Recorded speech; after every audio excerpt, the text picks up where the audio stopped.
কুলুব, আল্লাহর জিকির দ্বারা বান্দার অন্তর আমি আল্লাহ প্রশান্তি দান করি। সুবহানাল্লাহ। বান্দা যখন সৃষ্টিকর্তার বন্দেগী করে, তার গুণগান গায়, তখন সৃষ্টিকর্তার নজরে বান্দার উপরে পড়ে নাকি পড়ে না? সৃষ্টিকর্তার নজর যদি পড়ে, ওই বান্দার অতৃপ্ত আত্মা, অশান্ত হৃদয়কে আল্লাহ পাক তার দয়ার রহমতের নজর দিয়ে কি করেন? শান্ত করে দেন। সুবহানাল্লাহ। এখন দেখেন, এই যে আমরা যত মাহফিল করছি, সব জিকির কার? আল্লাহ। সব জিকির আল্লাহর। পবিত্র কোরআন কার? কোরআন কার জিকির।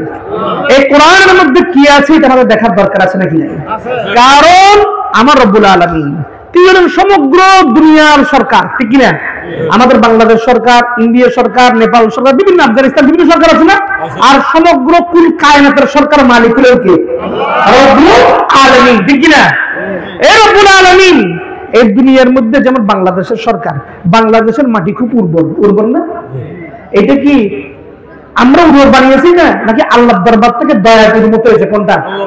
আল্লাহর দরবার থেকে দয়াই যে উর্বর হয়েছে। এটা আল্লাহর একটা নিয়ামত না? এটা রহমত না? উনি রব্বুল আলামিন। আর আমাদের জন্য দুনিয়ার মধ্যে আশরাফুল মাখলুকাতকে কাল কিয়ামত পর্যন্ত রহমত দিয়ে সিক্ত করার জন্য আমাদের জন্য পাঠিয়েছেন ওয়া আরসালনাকা ইল্লা রাহমাতাল লিল আলামিন। হে নবী, আমি আপনাকে দুনিয়ার জন্য না, এই বিশ্ব চরাচর আমার যত কুল কায়নাতের সৃষ্টি আছে সমস্ত কিছুর জন্য রহমত হিসেবে প্রেরণ করেছি। সুবহানাল্লাহ। এখন দেখেন, রহমাতুল লিল আলামিনকে তো পাঠিয়েছেন 1450 বছর আগে, ঠিক না? এর আগে কি আল্লাহ দুনিয়াতে কাউকে পাঠাননি? আমরা দুনিয়াতে এসেছি কার মাধ্যমে? কার মাধ্যমে? আদম সফিউল্লাহ, ঠিক কিনা? ঠিক না বাবারা? আদম নবী আমাদের কি আদি, ঠিক না বাবারা? আমরা আদম নবী মা হাওয়ার মাধ্যমে দুনিয়ার মধ্যে এসেছি, ঠিক কিনা? এই যে প্রত্যেক যুগে যুগে যুগের কালক্রমে আল্লাহ রাব্বুল আলামিন তার হাবিবকে, হাবিব মানে কি? যারা আল্লাহর দিকে মানুষকে হেদায়েতের দিকে নিয়ে যাবেন। সুবহানাল্লাহ। সেই হাবিবের সম্পর্কে আল্লাহ পাক কোরআনে ইরশাদ করেছেন, লিকুল্লি কওমিন হাবি, প্রত্যেক যুগের মধ্যে আমি হাবি প্রেরণ করেছি। যারা বলে সুবহানাল্লাহ। লিকুল্লি আজালিন কিতাব, প্রত্যেক যুগে আমি কিতাব দিয়েছি। আমাদের এই বছর শেষ না? বছর শেষ না? কি মাস এটা? নভেম্বর বা শেষ, ডিসেম্বর, জানুয়ারি মাসের মধ্যে ছাত্রীরা তারা নতুন বছর ভর্তি হবে না? সরকার কি করে এই সময়? কি করে? কি বই দেয়? একটা পাঠ্যপুস্তক আছে না, পাঠ্যক্রম আছে নাকি নাই? জাতীয় একটা পাঠ্যক্রম আছে নাকি নাই? ক্লাস 1 2 3 4 5 6 7 8 9 10 সবগুলোর মধ্যে রব্বুল আলামিন একটা পাঠ্যক্রম দিয়েছেন আমাদের জন্য, সবার জন্য। এই দুনিয়ার সরকার পাঠ্যক্রম দিয়েছে 1 2 3 4 5 6 7। আর আমার আল্লাহ রাব্বুল আলামিন এই আশরাফুল মাখলুকাতকে হেদায়েত করার জন্য, তাদেরকে সত্য পথে চলার জন্য, সত্য পথ মানে কোনটা? সিরাতুল। আমরা প্রত্যেক কোরআনের আয়াত দিয়ে কিন্তু আমরা সালাত আদায় করি, ঠিক না? আকিমুস সালাত লিযিকরি, তোমরা আল্লাহর সালাতকে প্রতিষ্ঠা করো আল্লাহর স্মরণের মাধ্যমে। এই প্রতিটি সালাতের মধ্যে কম্পালসরি একটা সূরা পড়ি। সূরার নাম কি? সূরাতুল ফাতিহা, ঠিক কি না? এখানের মধ্যে আমরা আল্লাহর দরবার থেকে কি যাচ্ছি?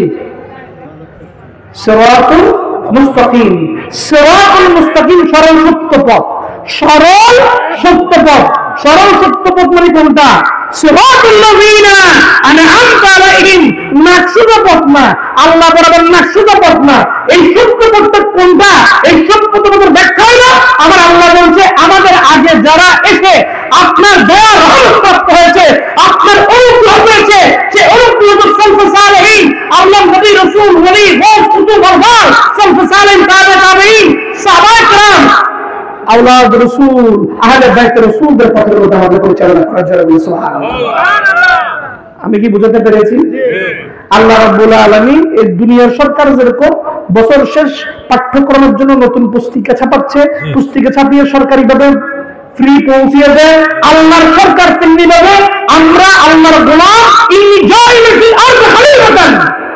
এই দুনিয়ার মধ্যে মানবকে দুনিয়াতে আল্লাহর খলিফা হিসেবে পাঠিয়েছেন। এই জন্য মানবের সম্মান বেড়েছে না কমেছে? আশরাফুল মাখলুকাত হিসেবে আল্লাহর দরবার থেকে এই মানবতাকে ঘোষণা দেওয়া হয়েছে, ঠিক কিনা?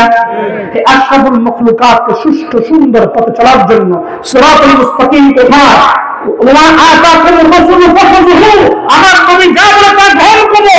ওমা নাহাকুম আনহু ফান্তাহু, মন্দার থেকে নিষিদ্ধ মন্দার থেকে দূরে থাকো। জোরে বলো সুবহানাল্লাহ। আমরা সেরকম নবীর গোলাম হতে চাই না। চাইতে হইলে আমাদেরকে আল্লাহর দরবার থেকে পাঠ্যক্রম পবিত্র কিতাবুল্লাহ ইন্না নাহনু নাযালনা যিকরা ওয়া ইন্না লাহু লাহাফিজুন, যে কোরআন দিয়ে পড়িয়েছেন, নবীর হাদিস দিয়ে পড়িয়েছেন, নবীর সুন্নাহ দিয়ে পড়িয়েছেন, আমাদের তা অনুসরণ করার দরকার আছে কি নাই? যুগে যুগে আল্লাহ পাক আদম নবীর যুগেও তাকে আল্লাহর বাণী দিয়েছেন। প্রত্যেক নবীকে কিছু না কিছু বাণী দিয়েছেন। 4টা মূল আসমানি কিতাব, ঠিক না? তাওরাত, জবুর, ইনজিল আর কি পাক কোরআন, ঠিক না? এইগুলো তো তার সহিবা দিয়েছেন। এই সমস্ত কিছুর উপর ঈমান আমার আমল ঈমান। জোরে বলুন সুবহানাল্লাহ। কারণ কি আমরা বলছি আমানতু বিল্লাহ